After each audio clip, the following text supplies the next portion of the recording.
Bonjour à tous. Merci Philippe pour ce magnifique top. Bonjour Eric et bonjour à tous Hello, hello. les plus fidèles et ceux qui nous découvrent pour la première fois peut-être.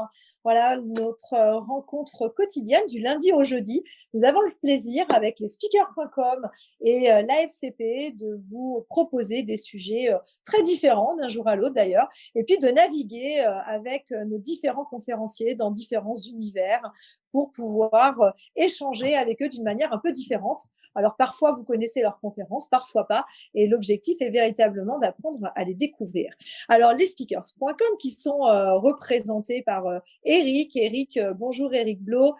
Toi, tu mets en relation les conférenciers, les MC avec les organisateurs d'événements, c'est bien ça? Exactement, on appelle ça un speaker bureau. Donc, je suis une agence qui permet de faire du casting de conférenciers pour les gens qui organisent des événements et qui souhaitent faire venir des intervenants extérieurs à leur entreprise. Parfait, merci de cette précision. Et donc, c'est très complémentaire avec l'AFCP, qui est l'Association française des conférenciers professionnels, dont là, l'objectif est plutôt la professionnalisation et puis de permettre également aussi d'ouvrir et de découvrir les conférenciers qui eux-mêmes vont pouvoir, par le biais de l'AFCP notamment, saisir un certain nombre d'opportunités. Et donc, représenté par son président, Philippe Boulanger. Bonjour Philippe. Eh bien, bonjour Virginie, bonjour Eric. Alors oui, effectivement, l'AFCP, c'est l'Association française des conférenciers professionnels. Et je vous invite d'ailleurs à aller voir sur notre site pour notre convention Elevate qui va avoir lieu les 4 et 5 juin, où nous aurons l'occasion, sous le thème Oser la différence, d'avoir un certain nombre de conférenciers, aussi bien francophones qu'internationaux, qui vont venir nous expliquer comment être unique, comment faire la différence, comment ne pas être comparable. Donc, le site, c'est convention-afcp.com. Donc, je répète, convention-afcp.com. N'hésitez pas à venir voir parce que vous apprendrez beaucoup de choses sur la prise de parole en public et comment être différent dans ce cadre-là. Merci beaucoup Philippe de cette annonce. Effectivement, c'est un moment phare pour la FCP notamment, puisque nous allons accueillir plus de 23 conférenciers pendant 2 jours, donc des sujets très variés. Et puis, comme tu l'as dit, oser la différence, c'est le thème. Donc, si vous avez envie de voir des choses un peu différentes, et bien surtout, n'hésitez pas, rejoignez-nous, vous serez les bienvenus. Et aujourd'hui, notre invité, j'ai le plaisir de recevoir Hervé Franceschi. Bonjour Hervé. Salut Virginie. Alors, ce soir, je vous invite à vous reconnecter à la nature. Hervé Franceschi a reçu son enseignement des arbres, des éléphants, des dauphins, des loups. Il communie avec la nature et ce qu'il propose dans ses conférences, dans ses livres et dans son accompagnement, c'est de nous permettre de développer notre puissance personnelle pour vivre en harmonie. Alors, s'il aborde le management avec l'equi-coaching, la performance avec la joie, se mettre du bonheur nous invite avant tout à découvrir qui l'on est, à se connaître et surtout oser être soi. Hervé Franceschi, tu es explorateur, sage, préparateur mental. Je rappelle que tu es un ancien sportif. Tu pratiques également la médecine chinoise. Tu as créé une école de coaching et tu as toujours d'ailleurs ton école de conférencier. Alors, une fois que je t'ai présenté, je voudrais qu'on rentre rapidement dans le vif du sujet. Et donc, nous allons parler de quoi? Bien de reconnexion à la nature durant toute cette room. Donc, vous allez bien sûr pouvoir prendre très vite la parole et participer avec nous aux côtés de Hervé. Alors, Hervé, si ton livre s'appelle 4 saisons pour trouver sa place dans ce monde, aujourd'hui, tu as choisi d'intituler cette room Trouver sa place pour arrêter d'emmerder le monde. C'est vrai que ça passe un peu mieux à l'oral que sur un livre, je ne te cache pas. Pourquoi ce titre un peu provoque aujourd'hui et pourquoi c'est important, d'après toi, de trouver sa place? Alors, la première partie, c'est j'ai remarqué que, je pense que je suis pas le seul, que quand vous êtes avec des gens qui sont bien, ils se soucient rarement des problèmes des autres en permanence, de créer des problèmes chez les autres. Et s'ils le font, c'est plutôt en blaguant. Donc, j'ai remarqué que on était, quand on allait bien, quand on trouvait son espace, quand on avait trouvé son rôle dans une structure, on était beaucoup plus à même de faire en sorte que cette structure progresse ou qu'on travaille ensemble. Et je pense que le monde dans lequel on vit, c'est un monde parfois qui est à l'image des chaises musicales, dans lesquelles on passe son temps à lever une chaise dans le groupe, et chacun se précipite sur la chaise du moment qu'il y en a une, peu importe que ce soit la sienne, peu importe que ce soit celle du suivant, du moment qu'il y en ait une. Et la majorité des gens que je vois autour de moi ne sont pas vraiment à leur place. Ça ne veut pas dire qu'ils sont à l'opposé, mais ils ne sont pas vraiment à leur place. Des fois, il leur faut une vie pour ça. Et il vaut mieux le trouver, il vaut mieux la trouver, effectivement, cette place en fin de vie plutôt que jamais. Il n'empêche que je vois beaucoup de gens qui passent du temps à faire des choses sur lesquelles ils s'ennuient, euh, à vivre des expériences qui ne les intéressent pas, et après, dans leur voisinage, ils sont pénibles. Vous avez tous, j'imagine, vécu ou croisé des gens qui étaient à Cariat, croisé ou vécu avec ou travaillé avec des gens qui définitivement, tu te dis, mais ils n'ont rien d'autre à faire que de nous emmerder. Alors Hervé, justement, moi, je ne voudrais pas t'emmerder, mais simplement, on a un petit problème de micro, on t'entend pas très, très bien. Est-ce Ah, que tu peux éventuellement faire en sorte de lever, le son, qu'on t'entende un petit peu mieux? je vais regarder ça tout de suite. Comme quoi, effectivement, En c'est f quand on a des problèmes, hein, en qu'on non, enquiquine. mais C'est ça. en fait en fait, Hervé, tu utilises ton iPad pour Clubhouse. Il faut que tu rapproches le micro de ton iPad manifestement un peu Ok, est-ce plus que de c'est ta mieux bouche. là? Ah, beaucoup mieux.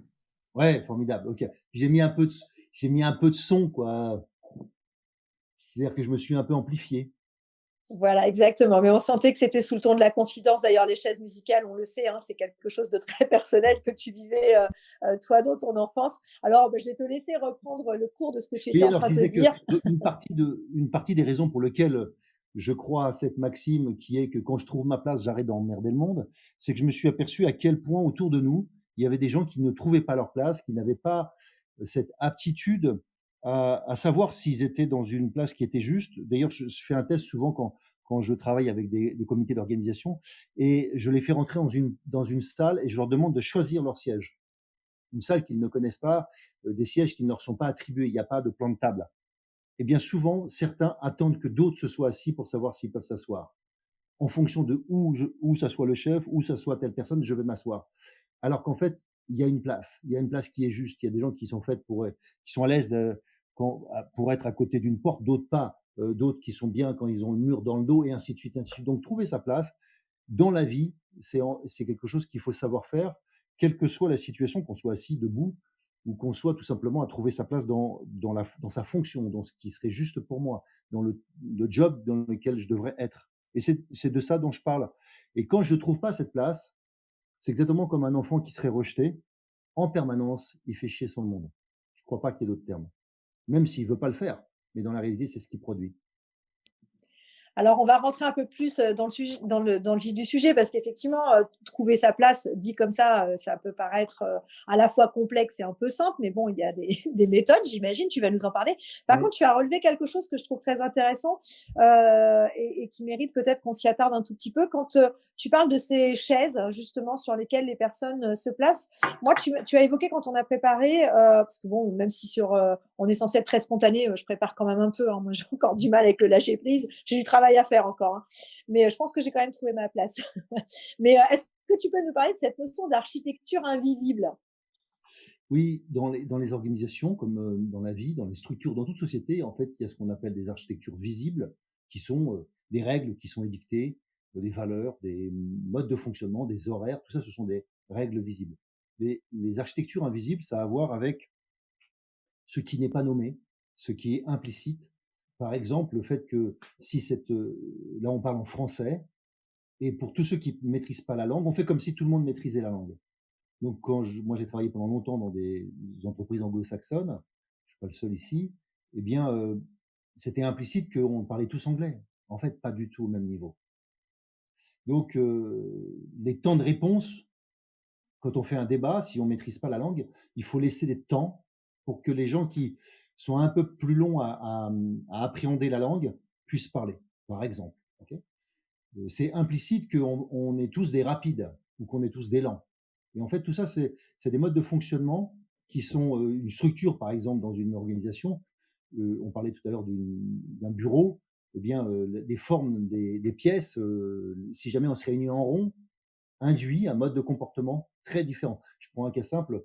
Tout à l'heure, j'animais un groupe et on avait des tables et ça m'a fatigué. Je leur ai dit: «On enlève toutes les tables, on les met autour de la pièce et on va se mettre en cercle».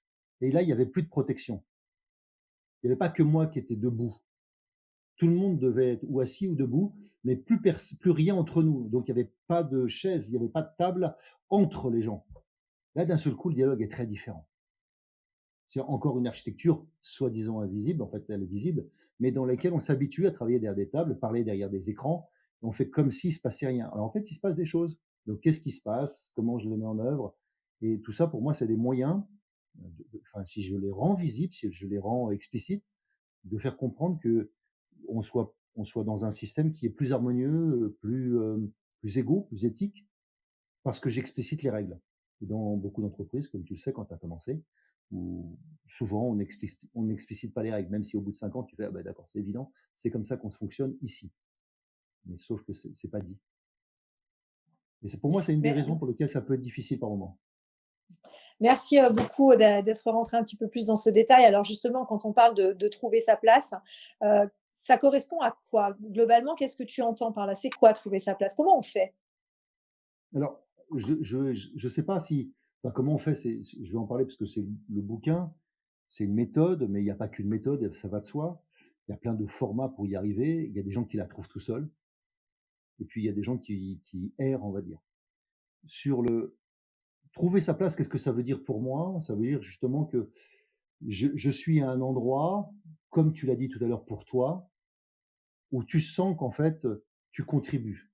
Tu es au service de quelque chose qui est juste pour toi. Et souvent, trouver sa place, ce n'est pas faire quelque chose que pour soi. Ça ne veut pas dire qu'il faut que au service des autres, c'est pas ça.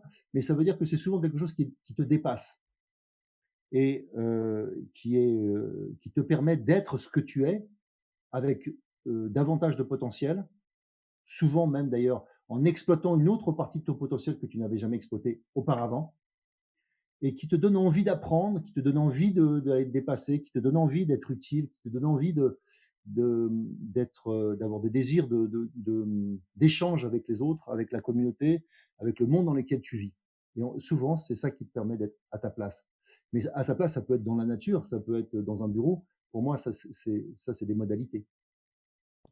Alors justement, la nature, c'est ton domaine. J'en profite pour souhaiter la bienvenue à Éléonore, à qui on donnera la parole dans quelques instants.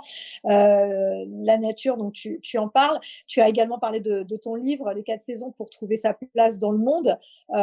Tu évoques d'ailleurs sur la couverture la méthode naturelle pour mieux s'organiser et vivre en harmonie.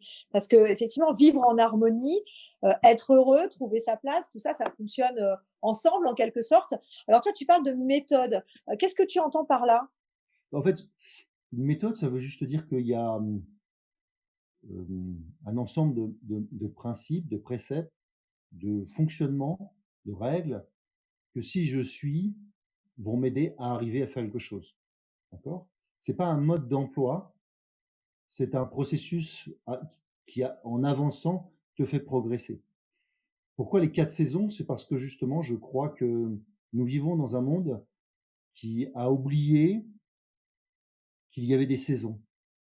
À force de vivre dans des bureaux, à force de vivre dans nos têtes, beaucoup de gens, enfin, parce que moi, je suis quand même assez persuadé que beaucoup de gens n'ont pas bien compris à quoi servait le corps, en dehors de déplacer la tête de réunion en réunion, on va dire.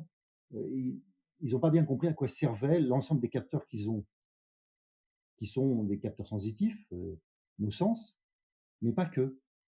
Notre intuition provient de là, nos instincts viennent aussi d'aptitudes que j'ai dans le ventre, donc qu'on peut appeler l'autre cerveau ou un autre cerveau, puisqu'il n'a pas, ce n'est pas que là. Et tous ces capteurs que nous avons sont des aptitudes qu'il est intéressant d'aller redécouvrir pour beaucoup de gens que moi j'accompagne, qui sont plutôt des entrepreneurs, des dirigeants. Ils ont à prendre des décisions, beaucoup de gens autour de moi ont à prendre des décisions. Et souvent, c'est le fait de les assumer, de les faire assumer, d'avancer, d'oser accepter. Et certains de nos challenges ne sont pas égaux. Je prends mon cas. Moi, pendant des années, c'est pas difficile pour moi de prendre des décisions et de les assumer, sauf dans certaines situations, par exemple, les registres émotionnels, dans lesquels je n'étais pas si à l'aise que ça. Surtout si ça mettait en peut-être en difficulté des jugements que j'avais ou des avis que j'avais vis-à-vis de ma famille ou des gens qui m'étaient proches, des amis. Et donc il a fallu que je prenne conscience de ça, de ces modes de fonctionnement, parce que dans certains cas, ça m'a été difficile, ou c'est devenu compliqué parce que notamment j'étais associé avec une partie de ces gens donc dans du business. Et ça a été compliqué dans le business parce que j'avais pas clarifié ces points-là. Donc je reviens sur ce que je disais, les saisons, c'est un moyen pour apprendre des choses sur ce qui se passe. Donc on sème pas en même temps qu'on récolte, même si dans notre société, c'est ce qu'on fait tout le temps. Mais on ne comprend pas que des fois, ça marche pas bien. On fait tout en hiver comme en été. On ne comprend pas qu'on est malade la majorité du temps. Moi, je suis toujours sidéré de ça, à quel point les gens ne savent pas fonctionner avec leur corps, ne comprennent pas pourquoi ils sont malades, ne comprennent pas qu'ils mettent n'importe quoi dans leur corps et que ça a un impact. Enfin, quand je dis ça, je dis pas que quand tu discutes avec les gens, ils entendent, ils comprennent, mais ils changent pas. Donc, le fait de prendre conscience de ces différents aspects que j'appellerais que la nature nous enseigne, de comprendre comment on fonctionne, nous, on est un prédateur, comment fonctionnent les prédateurs.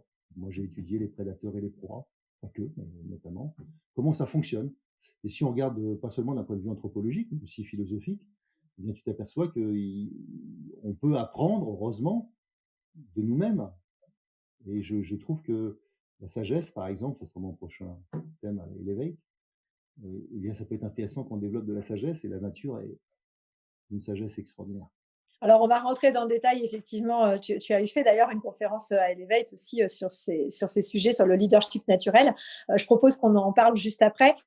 Éléonore, donc merci à vous et d'être avec nous ce soir. Je crois que vous, c'est les synchronicités, si j'ai bien compris, qui vous parlent. Alors, ce soir, qu'est-ce que vous voulez échanger avec nous ou peut-être demander à Hervé Franceschi? Oui, et bonsoir tout le monde. Donc, moi, je pars du principe que chacun est une âme qui est venue s'incarner sur cette terre pour évoluer. Et nous portons en nous-mêmes, je dis bien, chaque personne porte en elle-même une mission inscrite dans les cellules, dans les gènes, dans la tête, dans l'âme surtout, dans l'âme, pour évoluer et apporter sa contribution au monde. Encore faudrait-il découvrir ce que pourrait être cette mission. Il y a des personnes qui sont douées, qui ont pu trouver leur propre mission et qui sont là pour accompagner les autres. Ils sont là pour accompagner les autres, pour leur permettre de découvrir ce pourquoi ils sont là, qu'est-ce qu'ils pourraient nous apporter, parce qu'on est tous unis. On est tous unis et il faudra considérer les autres, non pas comme, des êtres qui sont séparés de nous-mêmes, parce que les âmes, s'intègrent, les unes avec les autres, enfin, on est dans le pouvoir de l'âme. Je parle de mon expérience pour être plus concrète. J'étais perdue, égarée, j'ai beau travailler, j'ai beau avoir des talents, j'ai beau me passionner pour beaucoup de choses, je n'étais pas vraiment satisfaite de ce que je faisais. Et un jour, par hasard, j'ai rencontré une personne qui m'a parlé, de l'écoute de moi-même, de l'écoute de la vie, de faire attention aux signes de la vie, c'est ce qu'on appelle aussi les synchronicités et les créations, co-créer avec la vie, c'est-à-dire être, une actrice, non pas une spectatrice, mais moi, il m'a fallu, passer par, cette étape de transformer, mon être, mon moi supérieur par les prières, par, la créativité, par, l'utilisation, des encens, des plantes magiques, par, l'écoute des fréquences sacrées, surtout la fréquence sacrée 528 et puis l'accompagnement d'une personne qui m'a permis de trouver ma mission de vie, de découvrir ma mission de vie qui est l'écriture. Parce que franchement, quand moi je me mets à l'écriture, je suis inspirée. C'est-à-dire parfois, il y a des phrases qui me tombent comme ça, je ne fais que retranscrire. Et ça, c'est de l'ordre de l'inspiration, mais chacun pourrait être connecté à son âme pour évoluer, progresser et puis donner le meilleur de lui-même et trouver la meilleure version de ce qu'il est. Parce que parfois, on tourne, on tourne, on tourne en rond, alors que tout est en nous. Il faut savoir s'écouter, s'accepter, s'aimer, se pardonner, danser dans la joie parce que ce sont des, lois spirituelles qui élèvent le taux vibratoire, purifier l'aura par, l'eau et le sel et puis, se concentrer sur l'essentiel, sur l'être authentique. Parce que souvent on ne fait que jouer des rôles qui qui ne nous correspondent même pas pour plaire, à la société, pour, parce qu'on a peur, parce que ceci, parce que cela. Il y a 2 émotions d'ailleurs, il y a l'amour, on peut se connecter à l'amour puisqu'on est amour nous, on est le fruit de l'amour, on est amour. La source est amour, la source d'où nous provenons est amour. Il faudra savoir retourner vers, la source, découvrir sa mission de vie, être accompagné surtout parce que ce n'est pas du tout facile, au début de découvrir la mission de vie et puis s'appliquer à donner et puis, ce qui est vraiment important, une fois qu'on découvre, sa propre mission de vie, tout devient facile. Tout devient facile. Quel Avec message, nous-mêmes Éléonore! pardon? Je dis quel message et je pense qu'il y a beaucoup de ces points, peut-être Hervé veut les commenter parce que vous dites beaucoup de choses dans tout ce que vous venez de dire. Hervé, tu souhaites rebondir peut-être sur certains éléments d'Éléonore? Oui, oui, oui, bien sûr, on est là pour, l'action l'interaction, mais c'est un message d'amour et un message de confiance en soi-même. Donc il faudra par l'intuition aussi, se former à l'écoute et à co-créer avec la vie. Et il faut danser, il faut pas se compliquer l'existence, quoi. Il faut danser parce qu'on n'est pas éternel sur cette terre. Nos âmes ne font que s'incarner pour, une période déterminée et on doit fournir l'essentiel pour évoluer. Je vous remercie de votre, compréhension, de votre écoute et puis que le meilleur advienne pour nous tous. Merci. Merci, Éléonore. Alors oui, on peut, enfin, plein de sujets qu'Éléonore a évoqués. Mission de vie, donc la mission de vie, c'est effectivement, c'est le fait de trouver sa place est un des moyens pour trouver sa place, c'est de trouver sa mission de vie. La mission de vie, ça a à voir avec, on peut prendre des termes moins pompeux, mais au fond, ça signifie quand j'ai trouvé ma raison d'être, ce que je suis venu faire, ce qui est essentiel. Et souvent, on a du mal à parler de sa raison d'être à soi, alors qu'on a du mal c'est assez facile de voir la raison d'être des autres.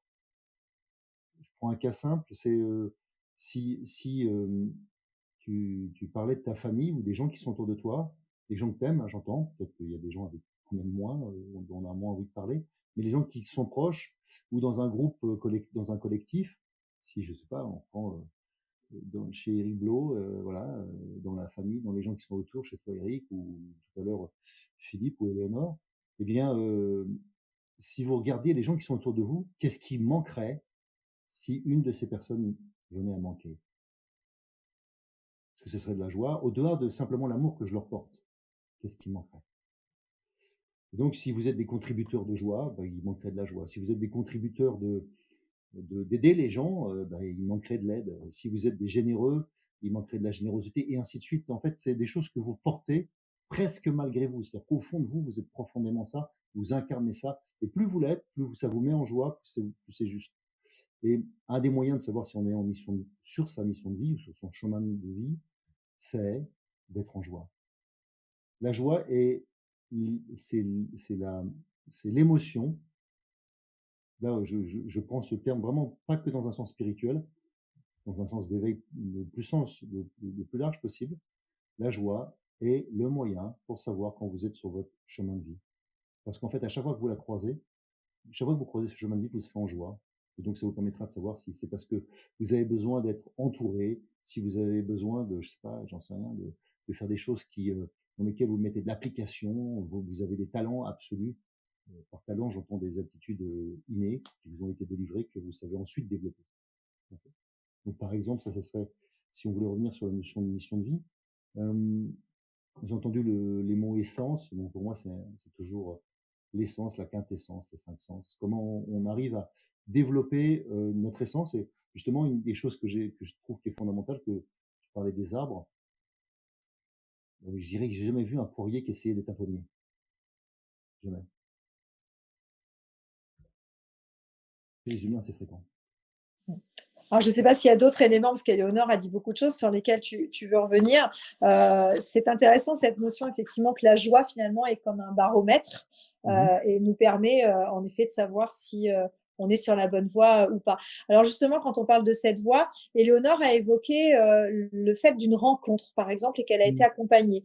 Ouais. Il se trouve qu'il y a des gens, et j'ai cru comprendre dans ce que tu disais tout à l'heure, Hervé, que il y a des personnes qui ne trouvent jamais leur place quelque part, qui errent en quelque sorte, et pour autant d'autres, à un moment donné, on ne sait pas pourquoi, alors peut-être justement une rencontre ou un appel, je ne sais pas, l'éveil, je ne sais pas comment on peut l'appeler. Comment tu expliques, il y en a, c'est peut-être la crise de la quarantaine, j'en sais rien, qui les réveille un moment, mais comment tu expliques que parfois, voilà, il y a un temps donné, qu'est-ce qui se passe? Est-ce que il y a une raison particulière? Est-ce qu'on ressent un besoin particulier d'aller chercher cette mission de vie? Je pense qu'il y a toujours un appel en nous et après on l'écoute pas.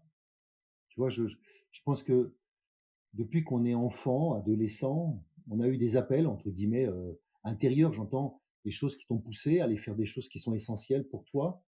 Mais je sais pas, j'en sais rien, ça peut être le fait que, hem, c'est pas dans ta famille, c'est pas dans ta culture.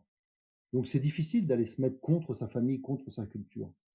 Donc il y a des moments où on n'a pas osé faire et peut-être qu'on a attendu 20 ans et à un moment donné, on se dit: «Bon, c'est bon là, maintenant j'ai envie de vivre ma vie». Il y a une notion qui est pour moi importante là-dedans, c'est être adulte. Par adulte, j'entends pas devenir chiant. J'entends, c'est ce que disent les enfants, hein, quand tu leur demandes ce que c'est qu'être adulte, c'est être chiant, globalement, hein. C'est le 1er critère. J'avais fait une étude il y a une vingtaine d'années là-dessus. J'ai interviewé 2 500 enfants, à travers les écoles dans lesquelles j'ai travaillé et le premier adjectif qui sortait à propos d'un adulte, c'est sérieux et chiant. C'était formidable. Donc, je me suis rappelé à quel point j'avais pas envie de devenir adulte. Et, et dans le vrai sens du terme, un adulte, c'est celui qui ne fait pas référence à ses parents. C'est celui qui prend ses décisions par lui-même, sans être en permanence tributaire de l'éducation qu'il a, de ce qu'il est, même si il y a mes croyances, il y a mes valeurs, il y a mes fondements. Une partie, évidemment, vient de ça, mais elles sont pas en opposition ou est obligé d'être en accord, comme si, qu'est-ce que mon père ou ma mère penserait, ou les gens qui m'ont éduqué. C'est là qu'on arrête d'être un enfant. Ça ne veut pas dire que je me soucie pas de ce qu'ils pensent, mais c'est que je peux prendre mon choix librement. Et donc dans une partie de ce que tu as dit, pourquoi on ne le fait pas avant? Parce qu'il y a une partie de ça, des choses sur lesquelles on n'a pas envie de remettre en cause ceux qui sont autour de nous, peu importe que ce soit un establishment, que ce soit une fonction, que ce soit, je sais pas, j'en sais rien. Moi, je me rappelle quand j'étais patron d'une entreprise américaine que j'ai quittée et puis, on m'a dit, «Mais Hervé, pourquoi tu quittes ce job, quoi?» Bah, parce qu'en fait, ça me convenait plus. Justement, j'y trouvais plus ma place et je voyais bien à quel point les gens me disaient: «Ah! Qu'est-ce que tu es libre d'oser faire un truc pareil, parce que moi je pourrais pas». Et je me suis senti, troublé à quel point j'ai une partie j'en ai accompagné une ou 2 de ces personnes comme coach, parce que j'avais commencé déjà à faire des études de coaching, donc ils m'ont rappelé ensuite. Mais j'étais surpris à quel point on peut rester enfermé dans des choses qui ne nous conviennent pas et mais parce que l'argent, parce que, le statut, parce que, je ne sais quoi, plein d'autres choses qui font qu'en fait, on va attendre que loin. Alors l'ancienne formule, ce serait à ma retraite, d'accord? Et voilà, moi je suis, pas désespéré, mais j'ai beaucoup de compassion, on va dire. Tu sais, quand je suis face à ce genre de personnes, je vois l'enfant, je vois pas l'adulte. Je vois pas le chiant justement. Je vois pas celui qui s'ennuie ou qui s'emmerde, si je veux rester dans le vocabulaire. Je vois l'enfant qui arrive pas à sortir de sa cage. Je vois l'enfant qui ne s'autorise pas. Et s'autoriser, c'est être l'auteur de sa vie. Donc c'est ça qui m'intéresse plus, moi, c'est comment j'aide les gens autour de moi à être les auteurs de leur vie. Je les Alors, on va plus y arriver. Justement, j'en profite, Hervé, pour souhaiter la bienvenue à tous ceux qui nous rejoignent ce soir sur cette room organisée par lesspeakers.com et la FCP. merci. Donc, nous avons démarré à 18h30 avec notre invité Hervé Franceschi ce soir. Et donc, nous avons convié sur scène Josette. Voilà, donc Josette, je te donne la parole. Je ne t'avais pas oublié, bien évidemment. Bien bien Bonsoir. sûr Virginie. Bien sûr Virginie et puis, je suis devenue, même si ça se voit pas, quelqu'un de très patient et j'écoute avec, infiniment de plaisir et d'émotion, les paroles d'Hervé, le témoignage d'Éléonore. Voilà, trouver sa place pour arrêter d'emmerder le monde, moi ça me plaît beaucoup. Ça me plaît beaucoup parce que il me semble que j'ai été, trop longtemps, j'ai trop longtemps fait partie de ces gens qui, faute de trouver leur place, étaient tout le temps à penser que les autres, étaient responsables de quelque chose par rapport à ça. Et du coup, dans toutes nos relations, dans toutes nos communications, il y a quelque chose de ce reproche, de cette rancœur, de cette colère qu'on vit, par rapport à ces gens, qui ne nous permettent pas de prendre notre place.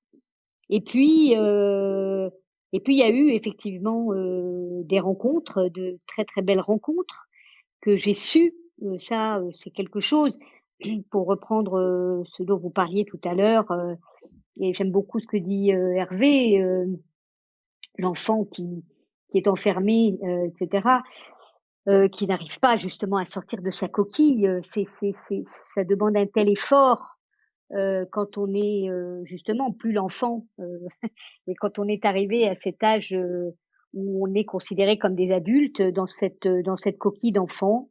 Heu, il y a voilà, il y a des rencontres, il y a, il y a la vie, il y a des circonstances de vie, il y a une accumulation de choses. En tout cas, pour moi, c'est comme ça que ça s'est passé. Heu, une espèce de volcan, qui a fini, on va dire, par exploser, hein, et donc et qui m'a permis justement de briser la coquille. Ça m'a pris, un vrai temps. Ça m'a pris un vrai temps, ça m'a pris, plusieurs dizaines d'années, et depuis, on va dire, évidemment que j'ai progressé et je suis toujours, en progression, je pense que c'est quelque chose, une fois qu'on l'a commencé, ce chemin-là, c'est quelque chose qui s'arrêtera, à ma mort. Donc j'espère que je vais vivre encore longtemps parce que c'est un chemin qui me fascine et je voudrais donc, par rapport à ce que disait Hervé au début en disant, on ne sait pas à quoi notre corps nous sert et Dieu sait que ce corps, en ce qui me concerne, a été vraiment un objet de conflit, avec moi-même, et que je l'ai longtemps ignoré, dans tout ce qu'il avait à me dire et je dois dire que, j'ai découvert, grâce à Hervé, et Sylvie Franceschi, donc en 2019, quand j'ai eu la chance de partir à Bangkok pour aller, rencontrer les éléphants et encore hier, dans une journée d'équicoaching avec les chevaux, j'ai vraiment vécu, l'expérience de ce corps capteur, de ce corps, qui dit plein de choses, de ce corps qui communique indépendamment de ma tête et justement avec les animaux, moins il y a de la tête, mieux c'est et comment je peux effectivement développer, cette capacité de captation, de et de me connecter à quelque chose à l'intérieur de moi qui est tout sauf, de la pensée, organisée. Et ça pour moi c'est quelque chose de fantastique et c'est vraiment de l'ordre de l'enfant parce que quand on est là, dans cet état-là avec l'animal, on est dans le jeu, J-E-U. On est dans la joie de jouer.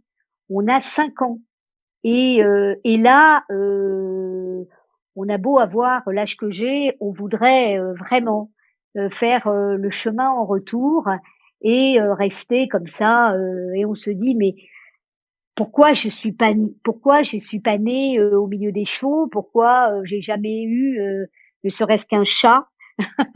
Et et donc voilà, je pense avoir, cessé, en tout cas je l'espère infiniment, pour le plus grand nombre, cessé d'être cette personne qui emmerde le monde, parce qu'elle n'a pas trouvé sa place et être aujourd'hui vraiment, c'est ma mission, transmetteur de joie. Je suis un passeur de joie et je crois que aujourd'hui, quand on me connaît, la première chose qui se dégage de moi, c'est quand même cette joie.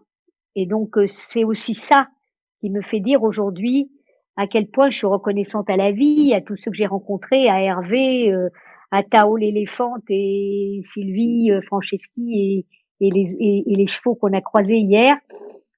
Combien je leur suis reconnaissante de me nourrir et de nourrir cette joie en moi pour avoir toujours l'impression que elle est encore en devenir. Voilà ce dont je Mer- voulais témoigner. Merci beaucoup, Josette, pour Virginie, ce partage.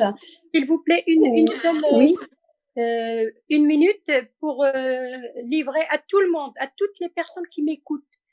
La loi de la gratitude est triomphante.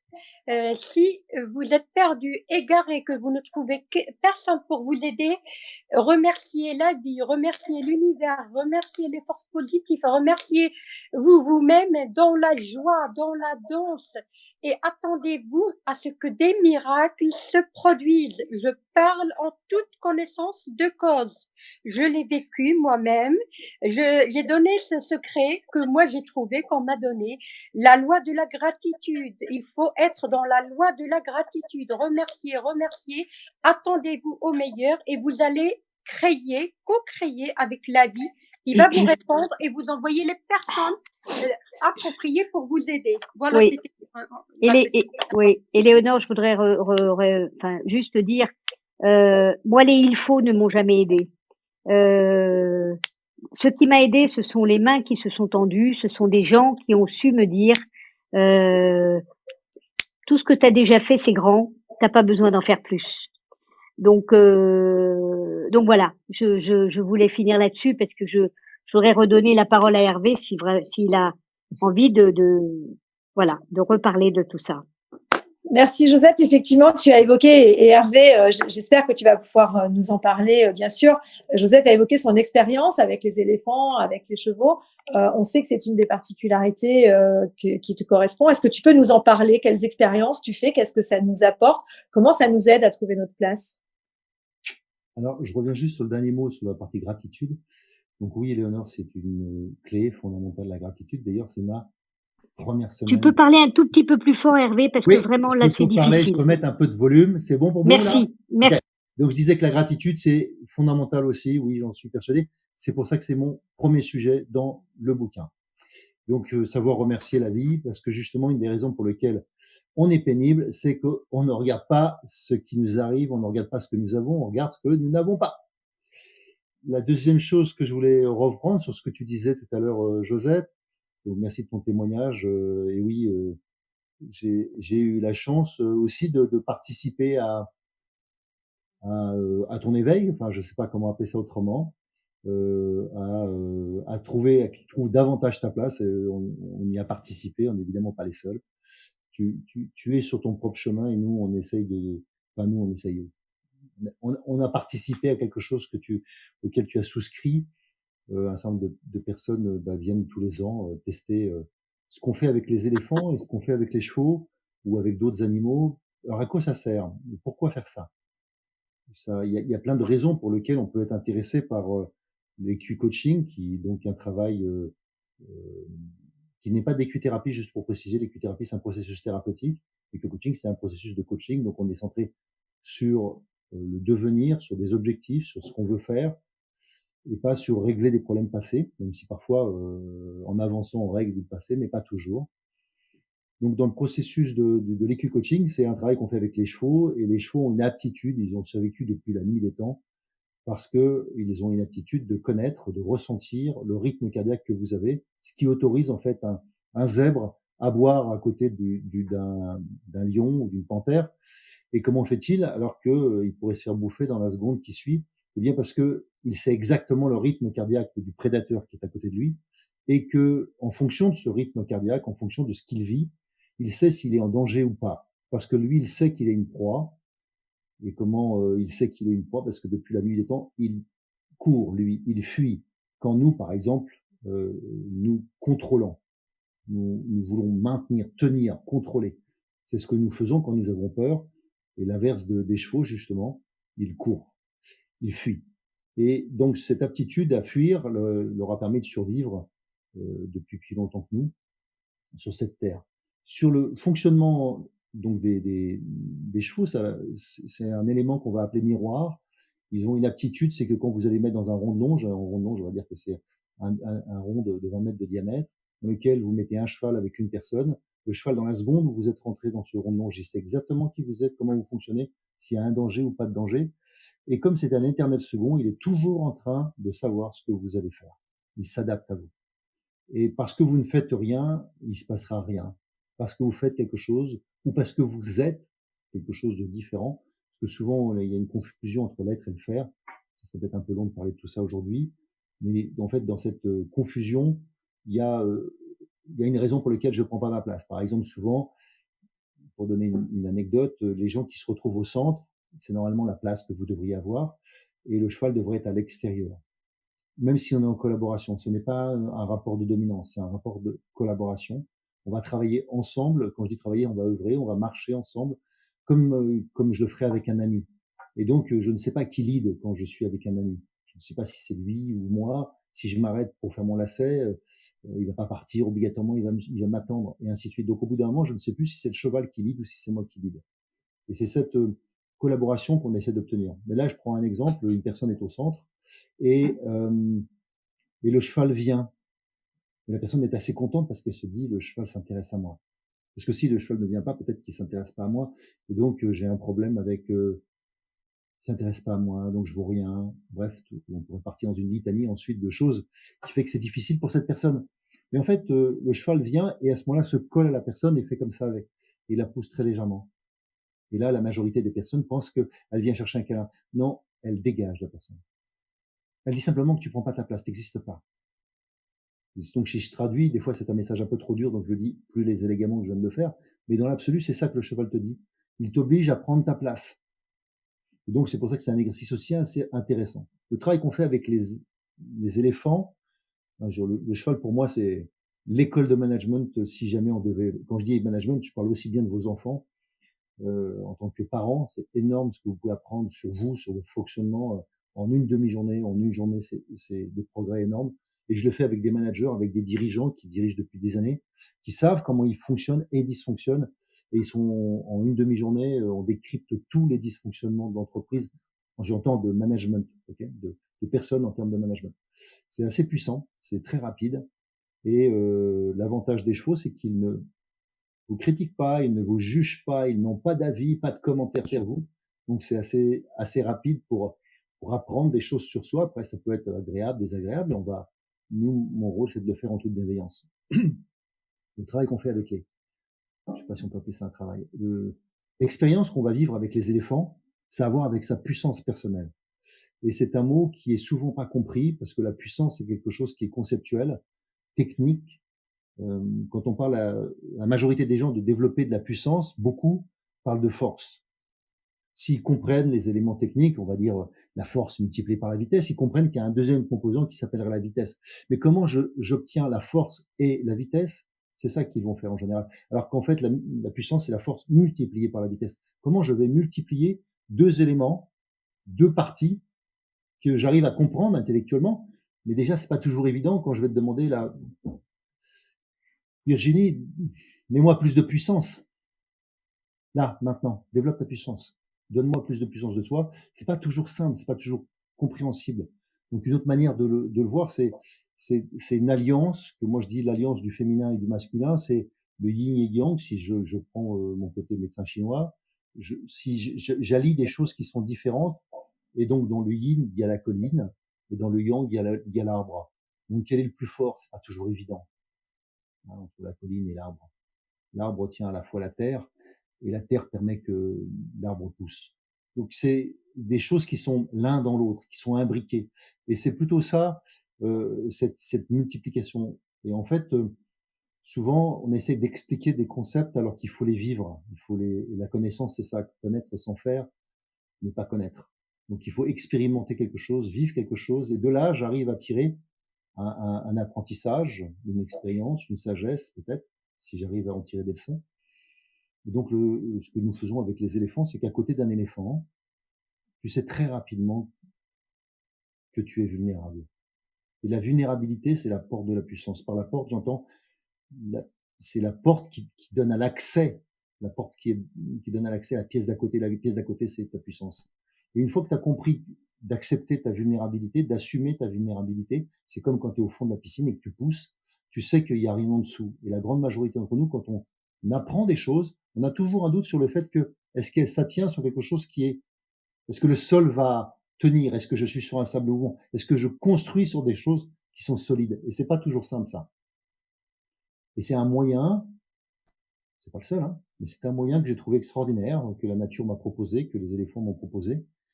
Et quand j'ai vu ce qu'on pouvait en faire, je l'ai proposé à un certain nombre de personnes.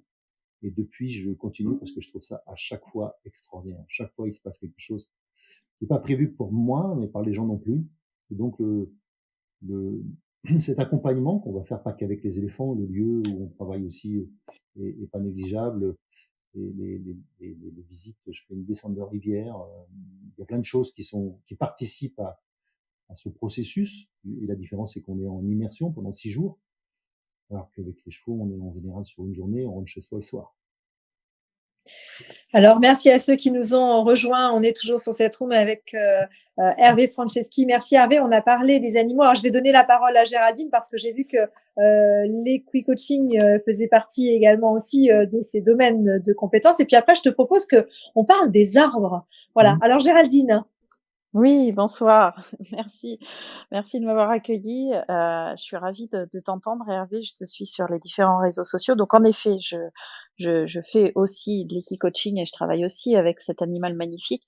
Et je voulais juste, voilà, enrichir aussi, par rapport à, enfin, enrichir, en toute humilité, évidemment, par rapport au titre, parce que c'est vrai que, le cheval, comme tu l'as dit, aide vraiment à une vitesse incroyable les participants et ceux qui travaillent avec le cheval à prendre leur juste place.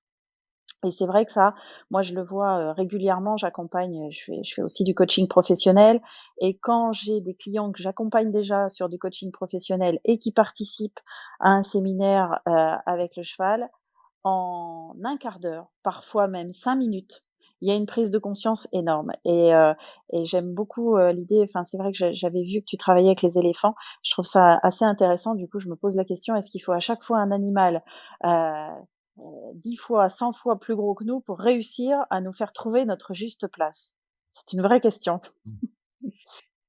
Alors, je vais pas te répondre parce que je sais pas, je crois pas que ça soit la taille de l'animal. Il n'empêche que pour certaines personnes, d'être impressionné, ça peut être utile. Ouais. Mmh. D'accord? Si je prends le premier terme impression, l'impression, c'est donc j'imprime quelque chose sur moi. Donc, comment je fais pour que, en fait, ça s'imprime, que ça rentre?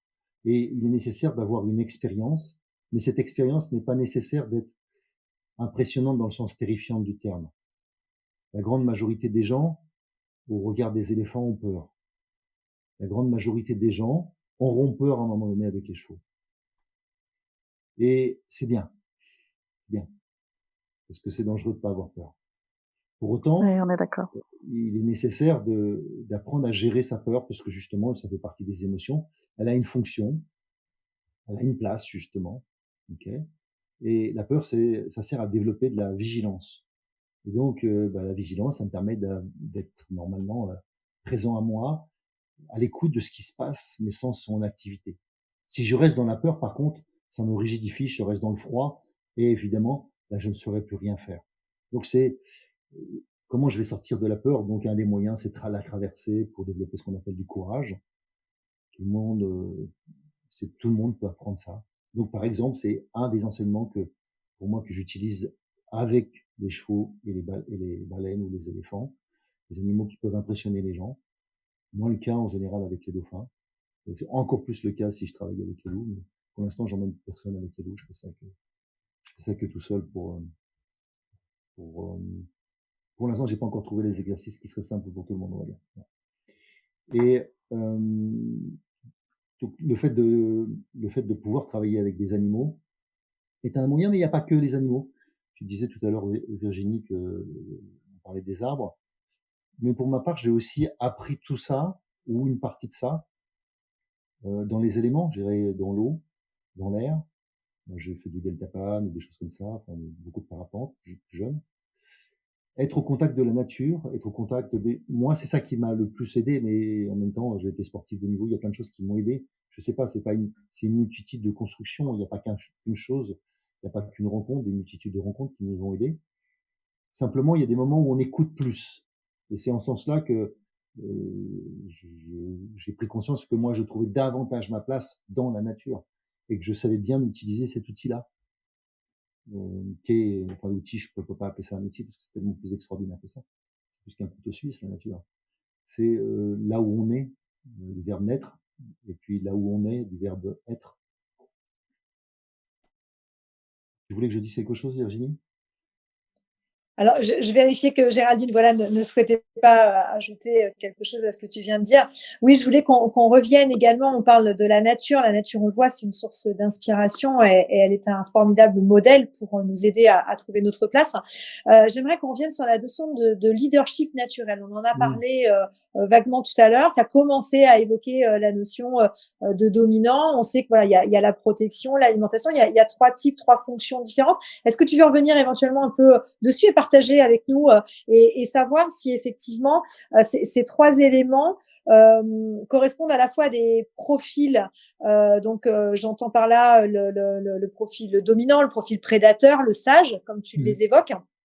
Est-ce qu'on a intérêt à les cultiver, à développer ces profils ou simplement c'est pour nous aider à identifier plutôt lequel on est et sur lequel on doit travailler? Est-ce que c'est un outil pour mieux se connaître? Il y en a plus que trois. Et oui, souvent je parle de ces trois-là, c'est juste pour prendre conscience que il y a des fonctions dans le leadership et souvent on prend des rôles sans les fonctions. Je sais pas comment dire, c'est comme si on est père mais qu'on n'assume pas le rôle de père, qu'on est mère qu'on n'assume pas le rôle de mère. D'accord? C'est une fonction. La fonction de mère est différente de celle de maman. La fonction de père est différente de celle de papa. Il y en a un qui joue et quand l'autre il fixe les règles. Il y en a un qui fait des câlins quand l'autre organise l'intérieur, d'accord, ou dans la structure. Et tout ça, souvent c'est parce que les fonctions ne sont pas claires. Et donc, si je reprends celle du leadership, si je clarifie la fonction du leader, eh bien, je vais pouvoir définir des choses. Et donc, je prends un cas simple, le leader dominant.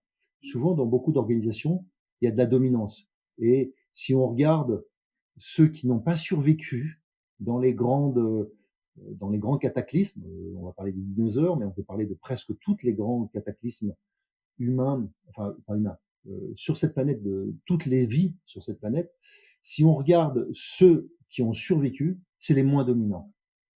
C'est-à-dire ceux qui sont le plus amenés à s'adapter.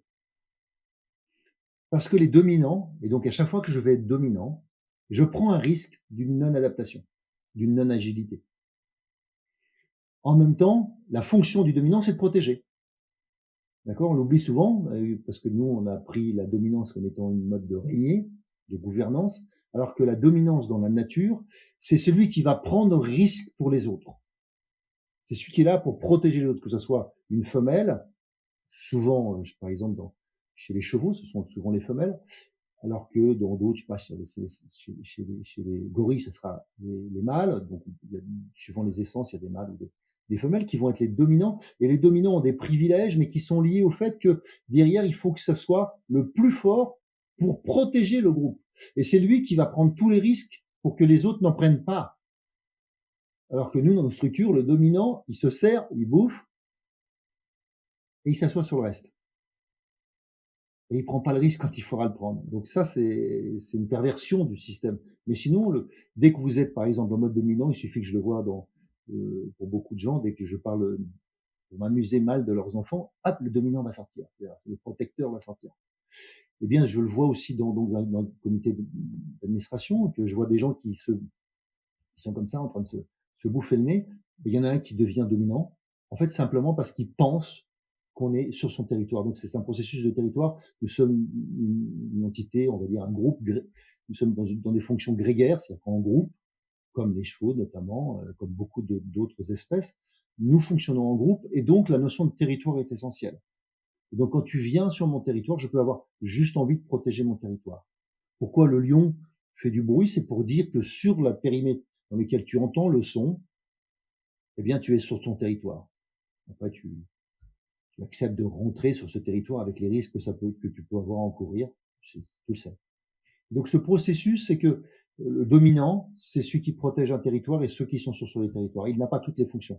Une autre fonction, par exemple, tout à l'heure, c'était la fonction nourricière. Donc si je nourris le groupe, j'ai d'autres habilités, en général les nourriciers, ou qui peuvent aller dans des formats de prédation, de prédateurs. On n'est pas obligé d'être à là, après moi, plus rien ne repousse. On peut être dans je cueille, je nourris, d'accord. La recherche est une fonction de nourricière. D'accord. Et donc en conséquence, il faut s'adapter à un nouvel environnement, aller sur des territoires qui sont pas les miens, prendre des risques. Donc on va développer de l'agilité. Et pour moi, c'est des et souvent dans nos structures, on a mis des ou. Donc si on est dominant, je vais dominer, y compris ceux qui nourrissent et qui sont à mon service. Donc si je prends conscience qu'il y a différentes fonctions, la sagesse, donc qui a pour fonction essentiellement la transmission, et donc et non pas comme anciennement le contrôle de la connaissance, le contrôle du savoir.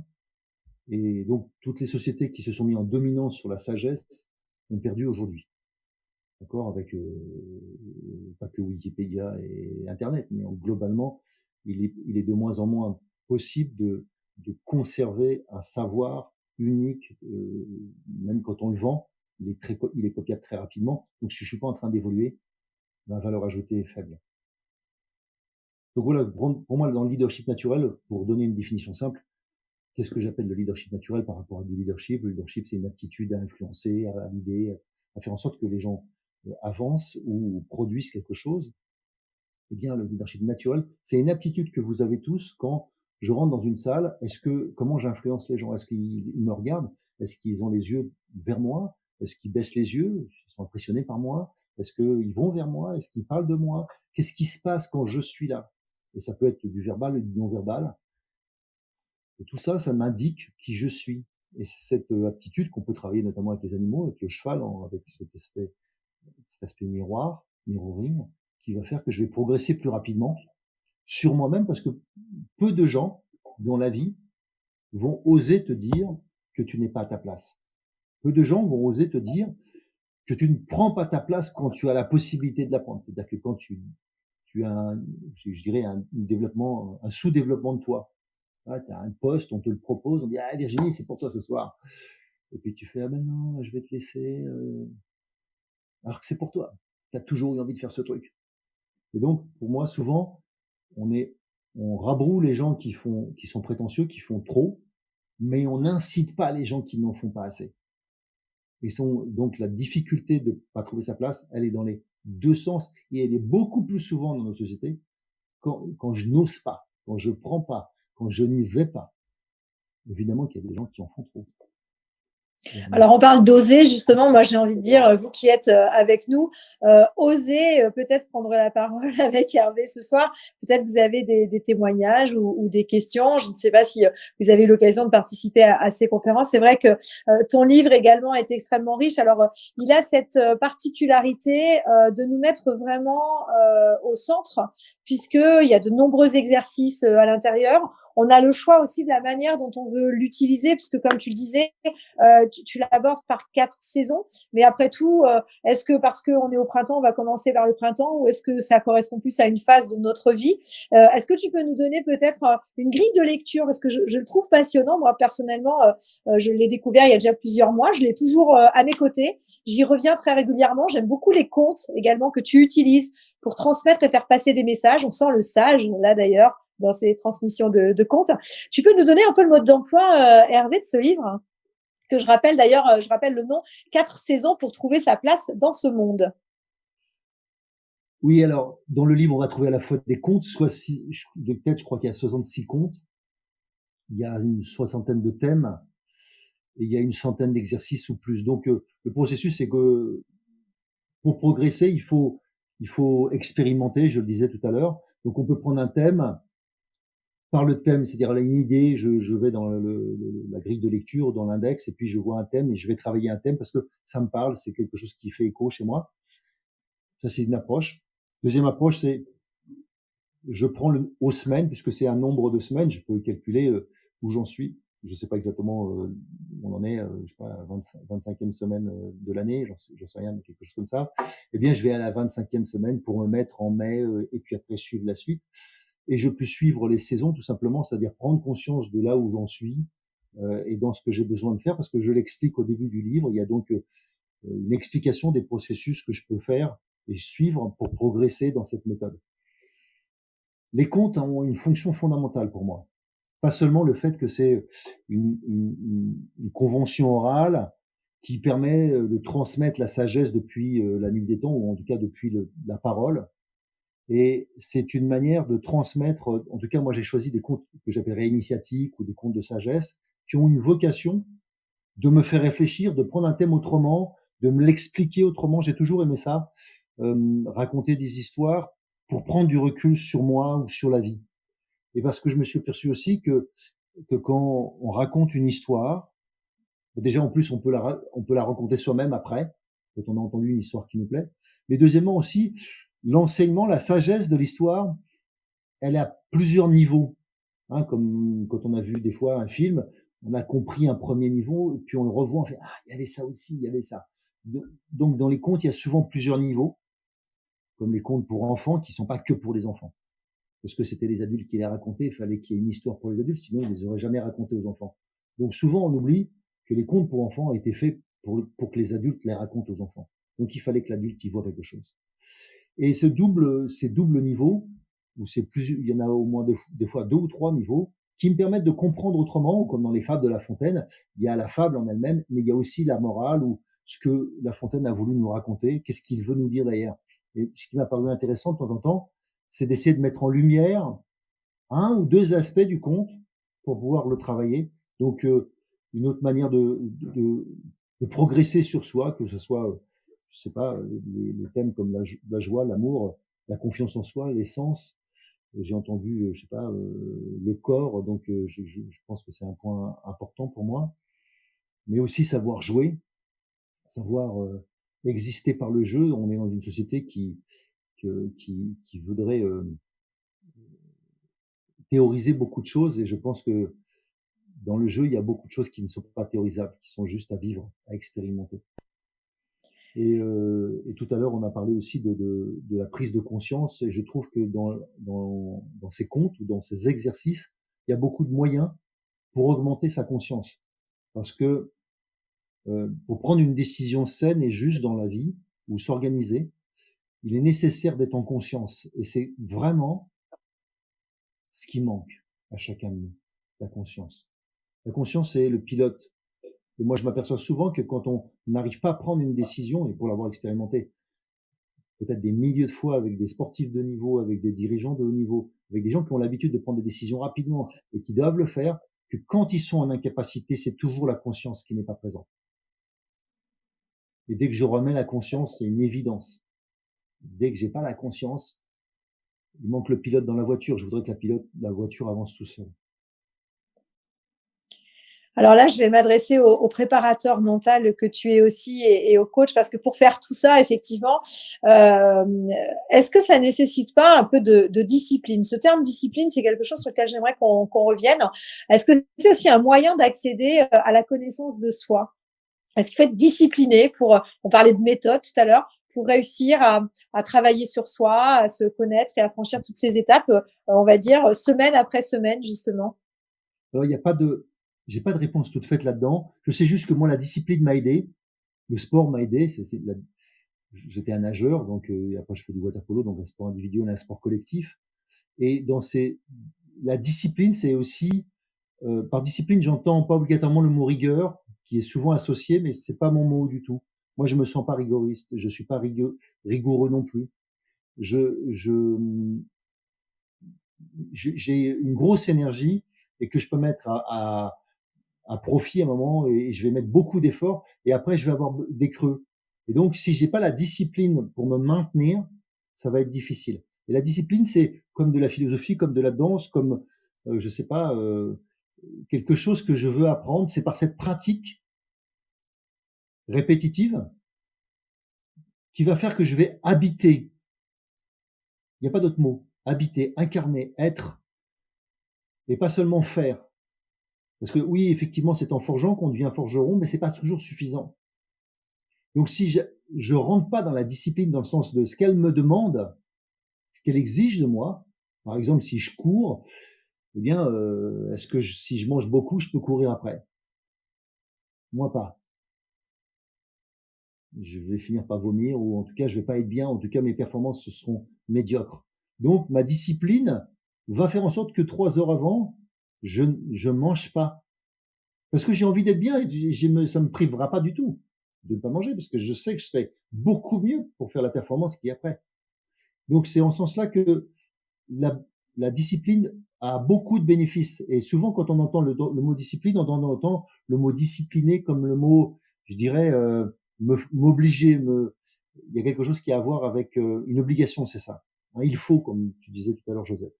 Et pour ma part, la discipline, c'est au contraire un moyen de me libérer. C'est-à-dire que je crée des routines, des modes de fonctionnement dans lesquels je ne sors pas pour pouvoir libérer ensuite toute la créativité dans l'exercice premier. Comme un sportif de niveau qui c'est pas le jour de la compétition qui va prendre une autre route pour aller à l'entraînement. C'est pas le jour de la compétition qui va mettre d'autres affaires. Même il peut être fétichiste. Parce qu'en fait, il se remet que dans ses codes, que dans ses modes de fonctionnement. Et ensuite, le jour de la compétition, tout son esprit est sur la performance. Donc, je suis focalisé sur la performance, pas sur perdre de l'énergie avant. Et la discipline, c'est ce qui me permet de perdre 0 énergie. Je suis quelqu'un de différent quand j'ai fait 1000 fois le même geste. Alors, je dirais que finalement, il faut d'abord se connaître pour pouvoir tenir cette discipline, si je comprends bien. Oui, mais c'est en même temps en pratiquant que tu vas t'apercevoir que tu as besoin. Je prends un cas simple. Si dans ma discipline, j'ai du mal à le faire seul, il y a beaucoup de gens qui me disent, bah, tu vois, je voudrais me mettre à faire du sport, mais quand tout seul, j'y arrive pas. Ok. Bah, trouve-toi quelqu'un qui va être peut-être plus rigoureux que toi, qui court peut-être un peu moins bien que toi, mais tu sais que lui, il sera là au rendez-vous tout le temps. Et qu'avec lui, tu n'oseras pas lui dire non et tu vas y aller. Et donc, au départ, tu vas créer cette routine, cette forme de discipline que tu n'as pas avec l'autre. Et après, tu pourras le faire seul. Mais momentanément, il te faut l'autre. Ok, comme certains ont besoin d'un coach, d'un entraîneur. Mais le coach et l'entraîneur ne s'entraînent pas. C'est toi qui t'entraînes. Mais grâce peut-être au coach ou à l'entraîneur. Je prends un cas simple. C'est quoi que tu veuilles faire dans ta vie, il y a un moment ou un autre où on peut, quand on a trouvé sa place ou quand on trouve que il y a quelque chose qui nous plaît, qu'on a envie d'aller plus loin, eh bien, il y a beaucoup de moments dans ta vie où tu vas procrastiner, tu vas pas faire ce qui est nécessaire, tu vas attendre, voire même tu passeras carrément à côté d'une carrière, d'un potentiel. C'est-à-dire en ayant pratiqué un peu, en ayant vu que c'était pour toi, mais pour autant tu vas pas y aller. Et souvent, ce qu'il a manqué là, c'est la discipline. Par discipline, une fois de plus, l'amour de la routine, l'amour de tous ces liens que j'ai créés, de toutes ces interfaces que j'ai créées pour que ce que je fasse me plaise. Je sais pas si vous animez ces soirées, ces rooms, c'est sûrement parce qu'il y a un plaisir à le faire. Et Effectivement. en 2 mots, tu vois, envie, une envie. Alors justement, puisqu'on parle d'envie et qu'on va commencer à arriver au terme de cette room, puisque nous sommes ensemble depuis 18h30, avant de te laisser la parole pour un dernier message par rapport à ce sujet qui est le nôtre aujourd'hui, de trouver sa place pour arrêter d'emmerder le monde. Personne, je crois, a priori, n'a souhaité forcément nous rejoindre. Donc, c'est à Eric et à Philippe que je vais laisser ces mots de conclusion. Alors, avez-vous été inspirés, messieurs? Alors, mais oui, bien sûr. Salut Hervé. Moi, ça m'inspire quand je t'écoute et que je réfléchis à mon propre parcours. Je pense que j'ai trouvé ma place par défaut, en fait. C'est-à-dire que il y a quand même peut-être que les 20 premières années de ma vie, on a voulu me mettre dans des cases, on a voulu me donner une place et que j'ai refusé. Mmh. Et alors, j'ai pas tout refusé, mais je pense qu'aujourd'hui, si je me sens à ma place, alors j'espère que je fais pas trop chier de monde, mais aujourd'hui, si je me sens à ma place, je pense que c'est à force d'avoir pris des oppositions ou avoir fui les contraintes qui m'étaient imposées. Par exemple, je ne peux pas être un salarié. Bon, voilà. Je le sais, et je le sais parce que je l'ai été au début de ma vie après avoir été diplômé, et que je me suis dit, mais c'est pas ma place, quoi. C'est impossible. Là, je vais vraiment emmerder le monde. Et j'étais le pire salarié, je crois, que j'ai connu. J'en avais honte. Et moi qui ai après créé des entreprises avec beaucoup de salariés, j'étais content chaque jour de pas croiser mon double en plus jeune, quoi. Et donc, j'ai eu l'impression de trouver ma place, non pas parce que j'étais observateur, mais parce que j'étais un peu dans l'opposition. J'étais un peu en mode rebelle, en fait. Bon, par contre, ton histoire d'éléphant, tu m'en avais déjà parlé, mais ça, c'est quand même. Je pense qu'il va falloir que je me renseigne sur les prochaines dates, parce que ça donne quand même très très envie. Ouais. Philippe, T'as je bien raison. propose qu'on fasse une expédition à la FCP avec les speakers. On va faire en direct d'un lieu où il y a des éléphants, écoute, une room. Bah écoute, ce qui est certain, c'est que j'ai envie de participer. Alors j'ai déjà fait un équi-coaching avec avec Hervé. C'était très amusant d'ailleurs parce qu'en plus en tant qu'ancien cavalier, on a des réflexes qui sont très différents avec les chevaux. Et donc j'ai redécouvert une relation vraiment très différente avec les chevaux. Et effectivement, il me tarde d'aller faire cette expérience avec les éléphants, avec mon épouse, parce qu'elle est aussi passionnée par cette histoire-là. Donc, dès l'instant où on aura l'opportunité de le faire, on ira rejoindre Hervé à l'endroit où il faudra pour avoir cette expérience avec les éléphants. Parce que ça, c'est vraiment un truc qui me fascine. Et pour revenir à trouver sa place, oui, l'élément clé qu'a cité Hervé tout à l'heure, à savoir, quand tu es à ta place, tu as cette joie qui vient, qui arrive et qui te transporte. En fait, effectivement, c'est un élément clé, en fait. Je m'en étais pas rendu compte, mais à chaque fois que je vois Hervé, à chaque fois que je l'entends parler, j'apprends des choses. Donc, je ne me lasse pas. Merci Hervé. Merci Philippe.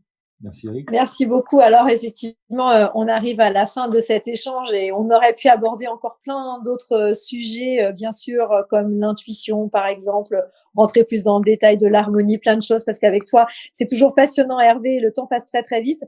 Alors, pour clore cette room, je vais pas revenir sur tout ce on a entendu, puisqu'on a parlé de raison d'être, on a parlé de trouver sa mission, on a parlé d'énormément de choses, l'enfant qui est en soi. On a juste compris que quand on avait trouvé sa place, en effet, on était moins chiant, comme sont les adultes, comme tu l'as dit. Quel est le message que tu aimerais peut-être nous transmettre, si en quelques mots tu devais nous donner, alors peut-être pas un conseil parce que c'est pas forcément mais voilà, ton message, ça serait lequel? Ah, si j'avais un message, difficile pour moi, ça, un seul. Mais en fait, oui, s'il y a un message, quand même, la joie, c'est un tel vecteur de puissance intérieure, de bien-être intérieur, de guérison intérieure. C'est impressionnant comme les gens joyeux sont différents physiquement. Depuis le temps que j'enseigne ça, je dirais que je vous incite vraiment à prendre conscience de la joie. Et par la joie, je distingue vraiment la joie du plaisir. Hein. D'accord, ok. La joie est, si je suis trivial, la joie est orgasmique quand le plaisir est juste une jouissance. Donc ça veut dire que dans la jouissance, ça monte et ça descend.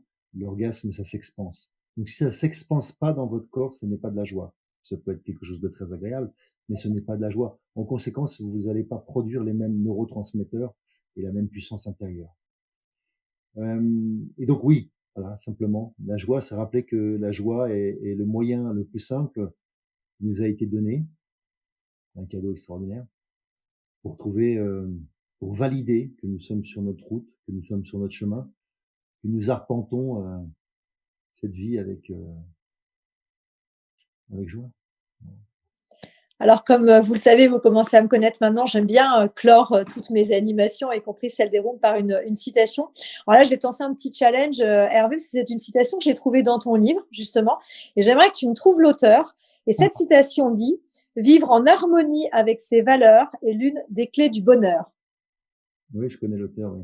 Ouais, je crois que c'est toi. Hein. Merci beaucoup pour ce partage, Hervé. Bravo, Je vous invite bravo, merci. véritablement à découvrir en effet et ses conférences et son livre. Voilà, Hervé Franceschi, merci beaucoup d'avoir répondu présent à cette invitation. Merci à tous d'avoir participé. Merci Eric, Philippe, Josette et tous ceux qui sont montés on stage ce soir, Géraldine notamment. Et on vous souhaite une très bonne soirée. Alors peut-être Eric, annoncer le sujet de demain? Et tu crois que je m'en souviens?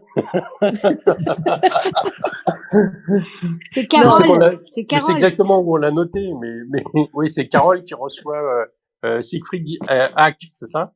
Voilà. Exactement, avec la Ouais. thématique « Votre histoire peut tout changer Ah, le storytelling, voilà, tu me remets sur la voie. Merci. ».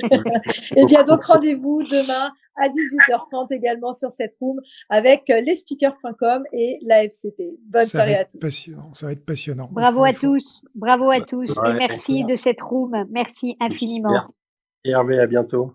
Merci à tous et à toutes. Merci.